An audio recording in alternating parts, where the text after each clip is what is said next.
Good afternoon. A lovely day here in Tel Aviv.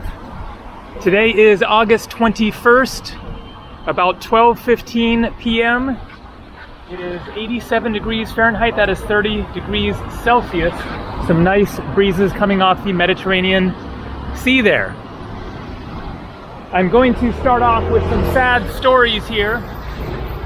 This playground is dedicated to the memory of Amalia Barsky, beloved daughter of the late Scylla and Shlomo Barsky, who drowned in the sea across from this garden in 1916 at the tender age of 12 years.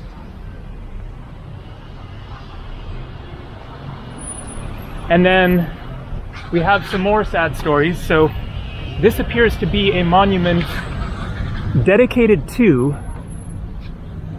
Jews who illegally attempted to immigrate to Israel up until 1948, when it was established as the State of Israel after World War II. So I guess these are the names of the different ships: Atrato, Sandu, Astia, showing how many immigrants and where they landed, and then the different years. So it says ships that carried illegal immigrants, Mapilim, to the land of Israel during the British Mandate period. And then in Hebrew here, about 120,000 illegal Jewish immigrants reached the land of Israel by breaking through the British blockade. 2,800 of them died on their way. All right, so I'm now going to walk up the street where my room was that I showed at the beginning there. A very interesting, very hip street with lots of cool restaurants and various shops. So I only spent last night here in Tel Aviv. I will kind of recap my trip in Israel and Palestine. I am catching a flight that leaves around 6:30 this evening, and so I have the whole afternoon. I want to leave plenty of time at the airport for the security check because I had a very close call the last time. I will explain that in a minute, but first just going to go over where I've been on this trip. So flew in 1 week ago to Ben Gurion Airport, went to Jerusalem, and then caught a taxi straight to Bethlehem, Palestine. 2 nights there. Very, very interesting historical city, of course.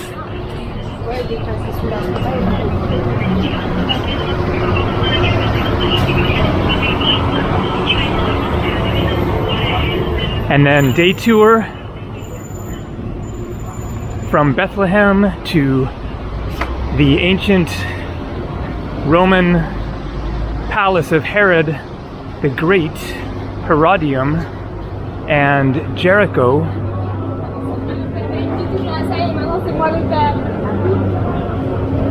Right over here is the restaurant where I ate last night after arriving, coming from Akko. Crazy travel day. So from Jericho, we drove to Ramallah, and I stayed there for 2 nights. All of that was in Palestine, and then crossed the border back into Israel, got up to Akko. Really interesting old city. One of the main destinations and strongholds of the Crusaders back in the 12th and 13th centuries. Europeans attempting to conquer the Holy Land from the Muslims who had established themselves here over many centuries prior to that. And then yesterday, crazy travel day, trains, buses, trams, etc., coming from Akko, visiting Caesarea. Roman city, and then arriving here. Everywhere I went was just super interesting. Opened my eyes more to what there is to see here in Israel and in Palestine. Tons more that I want to see on another trip.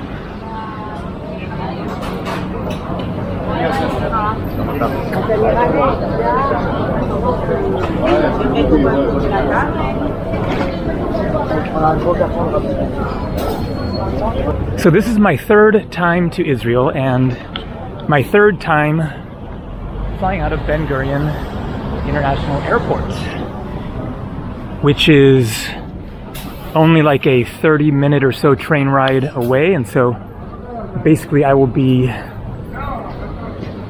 well, first I think stop somewhere, get some lunch, and then try to find a taxi and hope that I have better luck this time than last night. And then get to the airport.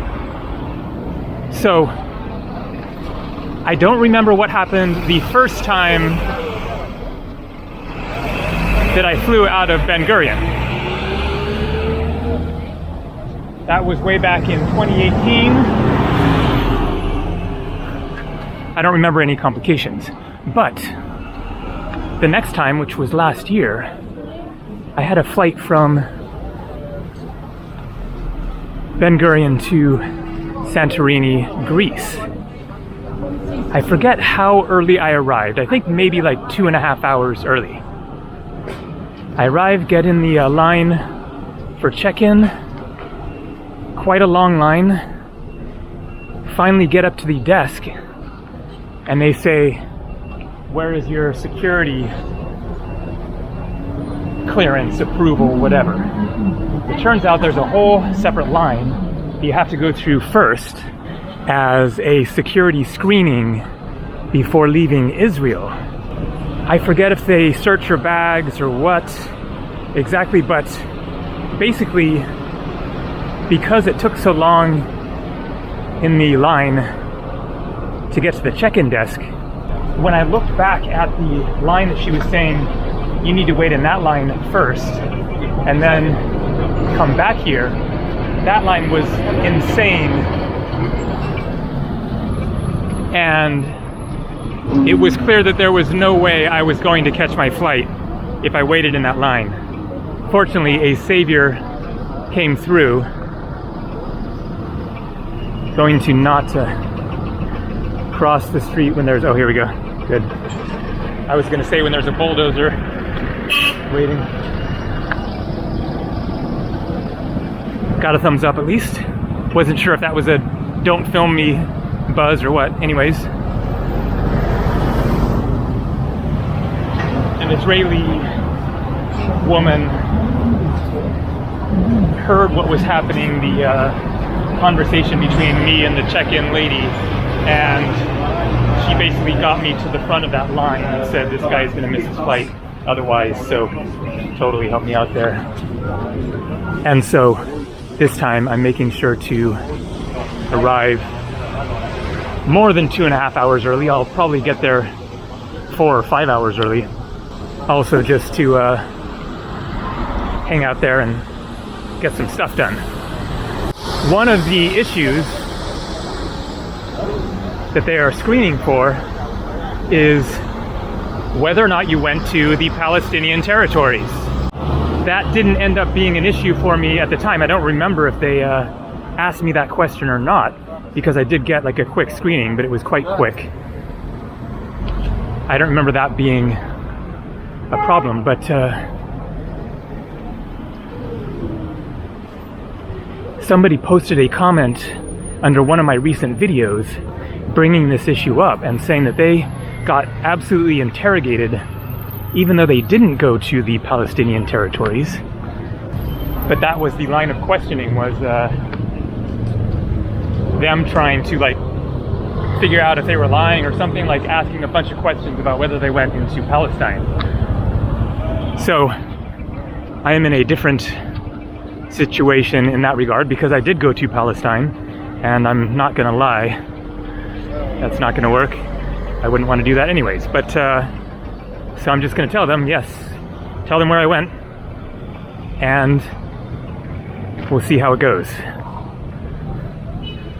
So I'm just kind of mentally preparing for a grilling at the airport, but I don't know of any consequences. Like, it's not illegal, it's not against the law, or maybe not advised, but it's not like they're going to not let me on my flight, I would assume, like because I went there or something like that. I just have to be prepared for a lot of questions. Okay, let's get into the shady part of the street. So there you go. I guess that kind of wraps things up. Not so interesting here, but you're getting a little taste of what it's like here in Tel Aviv, a very modern, cosmopolitan city. Great choice of restaurants, music, as you saw there at the beginning. Amazing beaches, really ultimate. Lots of fitness activities going on. Bike lanes. I stayed in Tel Aviv on a previous trip, the last time, and showed more of the city then. So let's see what's around the corner here. If there's anything worth continuing to film. Okay, let's walk down this way. Another pretty happening street.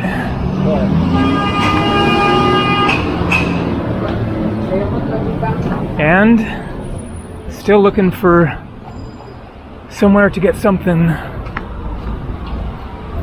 to eat.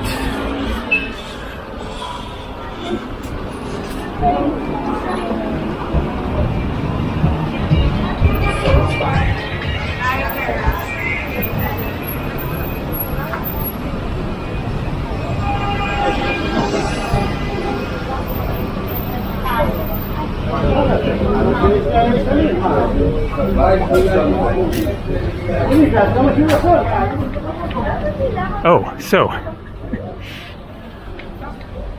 I guess some of you might be wondering, where am I flying to? I'm not gonna say yet. It is a very, very short flight. That will kind of narrow things down. But I'm actually not sure what's gonna happen when I land. It's within the realm of possibility that I could catch another flight to somewhere else. But where I'm flying today is somewhere that I definitely plan to stop at. I might make a detour trip and then come back to where I'm flying today. I have to sort out plans, check flights, etc. But I'm really looking forward to exploring where I am going today. Another controversial destination. Bitcoin change. So what is that? I mean, I know what Bitcoin is, obviously, but what does that shop do? Change Bitcoin into other currency or something?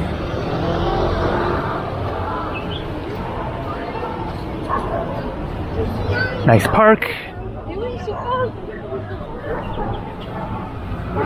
And we're having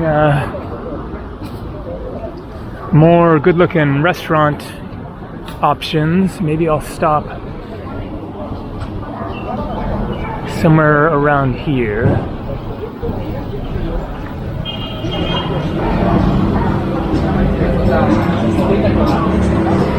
Okay, that's something Asian. Best coffee.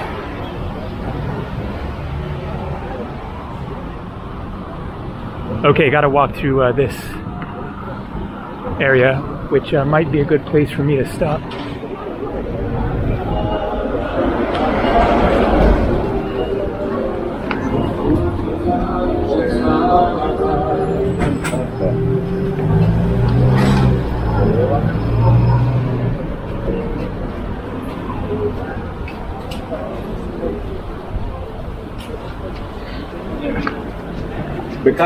Or do I do the supermarket thing?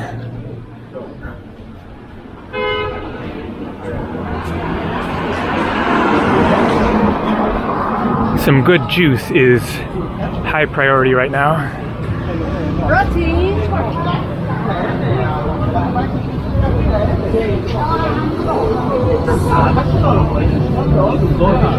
This place looks pretty nice. Sandwiches and stuff.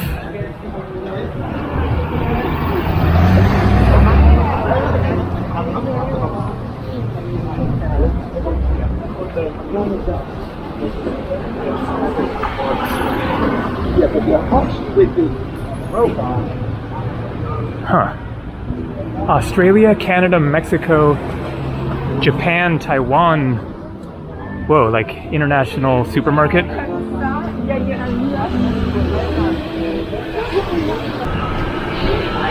Okay, I think that is gonna do it.